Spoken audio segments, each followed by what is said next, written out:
Rito sa Morong, hindi namin madalas gamitin ang salitang napaka. Yung sa last video, ginagamit namin ang salitang mira o peremira. Pero ang i-share kong salita ngayon, ito na yung mas pasamas. Kapag hindi mo na may describe yung isang bagay, halimbawa meron ng napaka, tapos gusto mo pang i-describe na mas matindi, ito yung word na gagamitin mo. Ito yung bang. Bibigyan ko kayo ng example.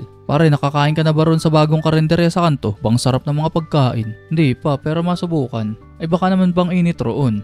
Kuya, saan mo binili tong chicharon? Bang luto nga ba? Ayosan nabili ko yan sa Ibayo. Bang layo lang talaga. Random nyo rin ba kapag sinabi yung bang, talagang mas matindi pa sa matindi yan Pero meron pa, kung akala nyo wala na, meron pa. Ito na yung God mode siguro ng pinaka. Kung kapag sinabi yung bangka, bigyan ko kayo ng example. Tigilan mo na iyan, wag mo nang iyakan yung ex mo, bangka pa, pangit naman yun Kaya nga pare, di ba sabi mo rin naman rate, bangka babaho ng hininga.